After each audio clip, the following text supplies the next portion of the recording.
Hi, it's Caleb with Terrytown RV. We're out here at the Bullet Crossfire 2430BH, and we're going to be doing an orientation today. We're going to start that up here in the front with your power tongue jack.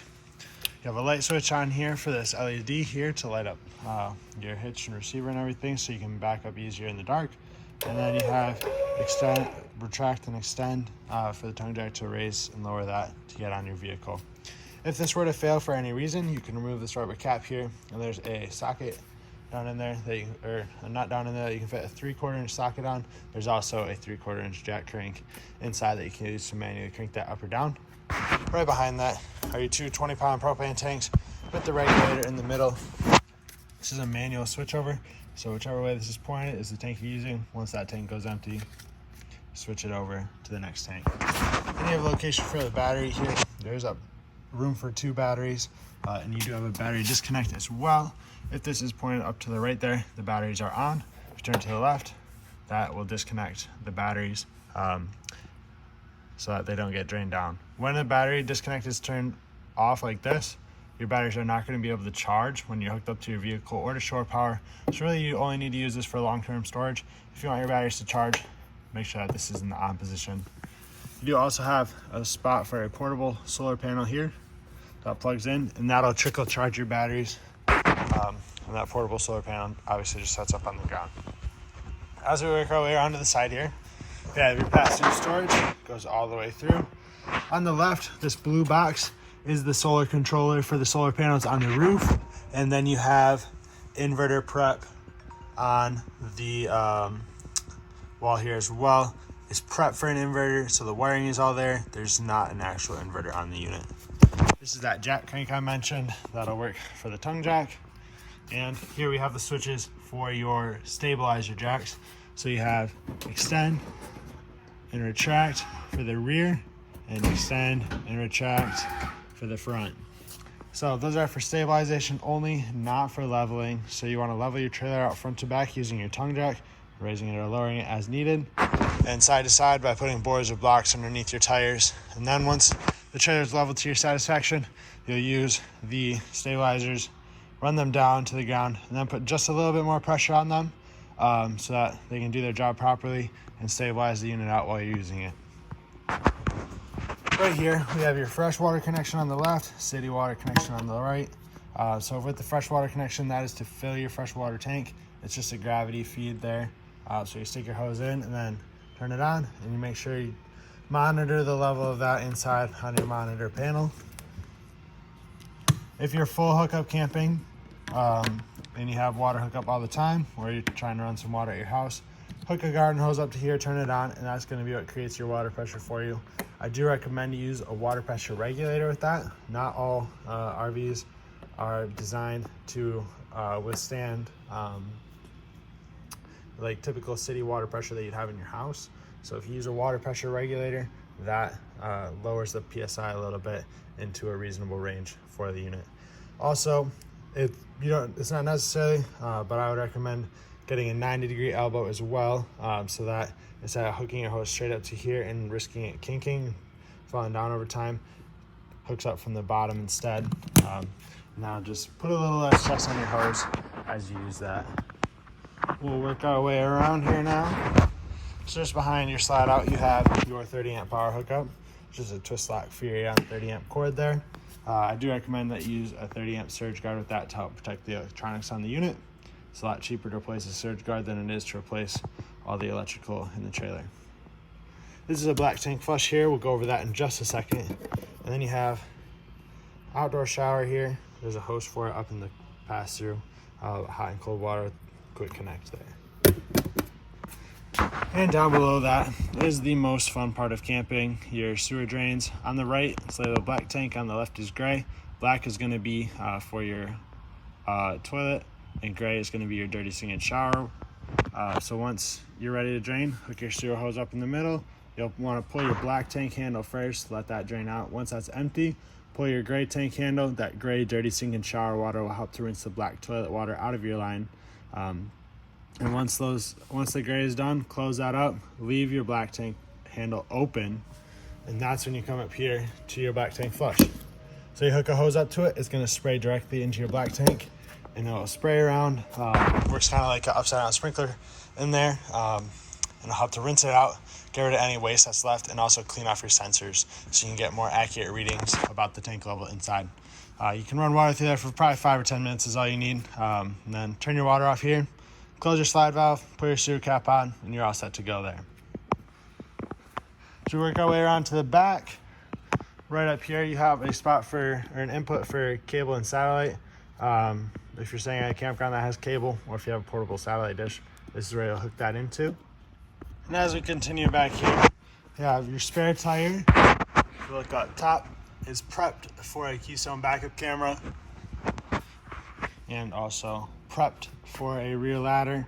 It does note there that the roof is walkable. It's true. We recommend you go up on the roof once a year to check your seals, check out your rubber roof, make sure there's no rips, tears, or anything in it.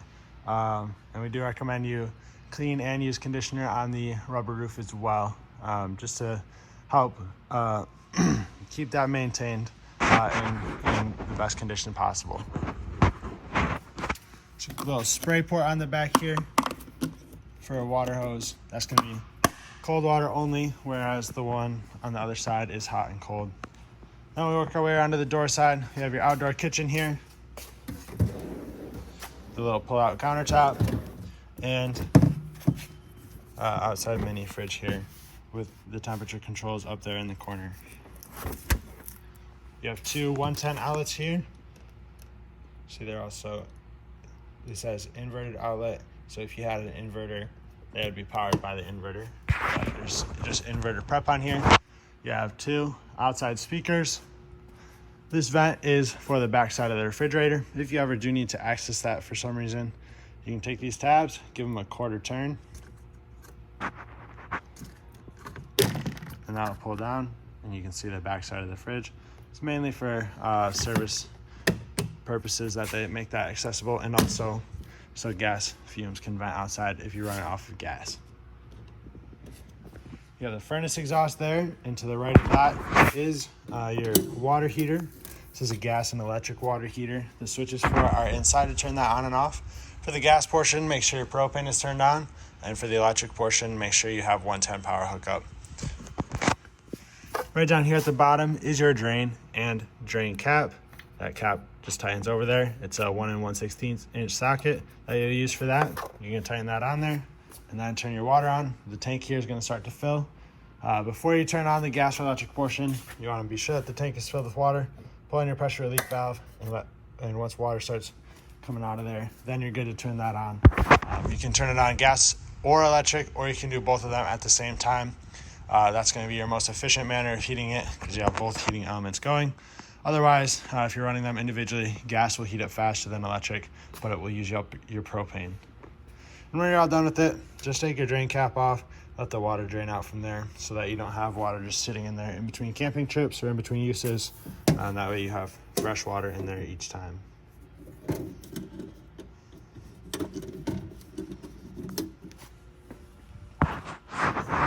Fold up entry steps here. Just fold up like so. And then they'll slide underneath. That's how they're gonna ride going down the road. See here, you have your instructions. Pull up and out. And then that'll fold down like that. We come around to the other side of the passage here. Have that quick connect hose for the outdoor shower. It does also come with a spray nozzle. You have push button light in here. Just a push button right in the center of it. And another jack crank. You can also see the power awning, which will open inside.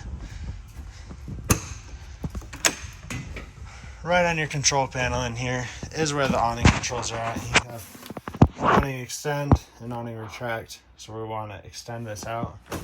So we'll hold down awning extend, and that's going to start to run out. We'll turn on the light there too for full effect.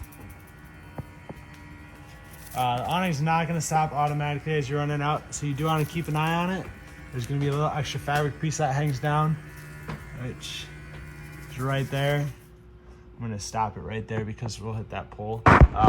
But it can go just a little bit further than this, but you see that piece is starting to hang down there. That's gonna be your indicator that is fully extended. Both of your arms on here are also adjustable. If you pull down here in the middle, that'll bend at that elbow, and that will allow you to drain water off of one side or the other. That way water doesn't just pool up right in the middle.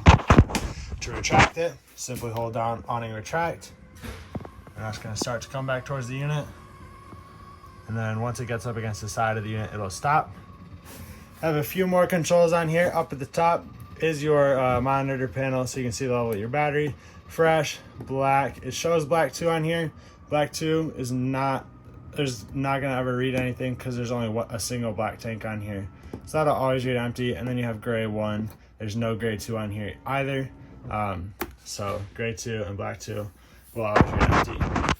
Then you have these 2 switches for your water heater on gas, water heater on electric. Just flip the switches for them, whichever one you're using. It's all electronic ignite, so you don't have to light a pilot light or anything. And in the middle, you have the switch for your water pump. So if you're rustic camping and you have your freshwater tank filled, turn your water pump on, and that'll allow you to use the water in your water tank. The last switch on here is for your slide out room. So we'll hold down slide room out, and that'll start to run it out. Once this gets up against the side, it will stop. So that's gonna be when you take your finger off the button. We'll watch for that.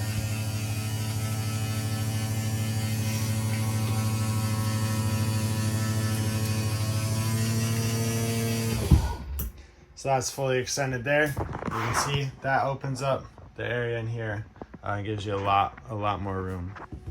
We'll work our way here through the kitchen first. So on your sink here, you have these 2 purple keys. Those are for your entry door, and the silver key is for your compartment door. We have microwave, vent fan, and a light, and then your range here. 3 burners on the top, all one down below. So there's a light switch here. This is a 2-way switch, so if you flip it up, it's gonna just do the blue lights on the knobs. If you flip it down, it does those lights as well as an oven light. From left to right, you have your igniter, then your 3 burners, and the control for your oven. So just turn it to the flame. That's gonna be what you do to light it. And then turn your igniter while it's on that flame icon. For your oven, the flame icon represents your pilot light. So when it's on that, you'll push and hold that in while you turn your igniter until the pilot light is lit. Once that's lit, you can set your temperature for whatever you need to bake your food at. Be sure to close the glass cover here when you're not using that, so that doesn't get banged around or moved around or anything.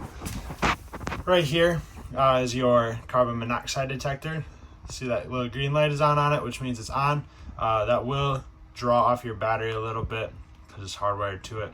So if you don't do the battery disconnect, that'll drain your battery over time. You have an access panel here to the back of your water heater, so you can access the bypass valves for when you need to winterize. You have the air return for the furnace, and above that is your refrigerator. Controls for that are right up here. So you have on off. It's gonna beep at you when it turns on. Right now it's on auto, so it's automatically gonna switch between gas and electric based off of what source is available. It prefers electric, and since we're plugged into power, it's running off of that. If you weren't plugged into power, it would switch automatically over to gas, or you can push that button so it sticks out and it'll run on gas only. If it fails to light on gas, the check light will come on. Usually that means that your tanks are empty or you just forgot to open them up. And so if that's the case, go get the tanks filled or open them up, turn it back on, and it'll redo an ignition cycle for the fridge. Then we have your 2 bunk beds. There's storage down below here as well, and there are USB charging outlets in the back of both of them. Head into the bathroom now. You have your tub and shower here. You have a vent with the fan up top. Crank it to the right, and that's gonna open up the vent. Then your switch is in the corner. You do want to make sure that those are closed when you're going down the road so that a gust of wind doesn't bend it or break it off. And also, if it's going to rain, you don't want water inside, obviously. Down below at your toilet, you have a foot pedal flush on it. Halfway down on this brings water just into the bowl. All the way down flushes it into your holding tank.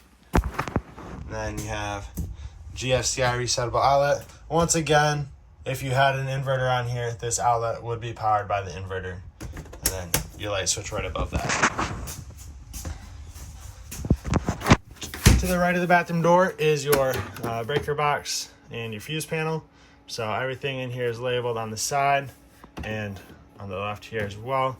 If a fuse were to go out, there will be an LED that'll light up that you'll be able to see through the window here, so you know that you have a fuse that you have to replace. Look at the U-shaped dinette. This does turn into a bed.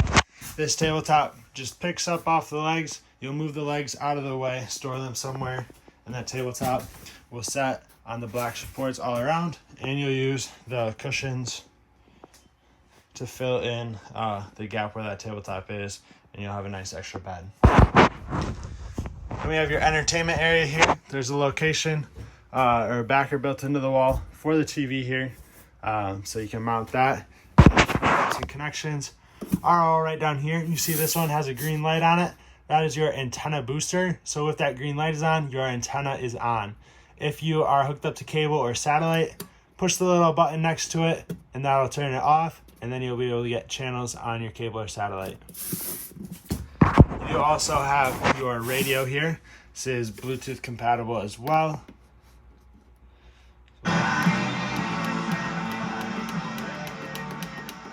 You have 2 speaker zones on here. Zone 1, it's on right now. Zone 2 is on. Hold it down to turn it off. Zone 1 is going to be your speakers up here in the ceiling. Zone 2 will be the speakers outside. You just want to be aware of your Zone 2 speakers, the outside ones, so that you're not accidentally blasting your music outside. And you can control the volume, scan channels there. Bluetooth right up here. There's USB plug-in, HDMI, aux, and headphone jack there as well. If you hit the button just once, mutes it. Hold it down, turns it off, dims the screen, and the button turns red. Right above your control panel is your thermostat. So if we hit mode, it's going to first turn the fan on, then it'll go to AC, then furnace, and then back to off. So if you go to mode, change your fan speed, low and high. Then you can change it over to auto as well. Furnace, that'll kick on once if you have propane on, or if you have propane on, and then back to off.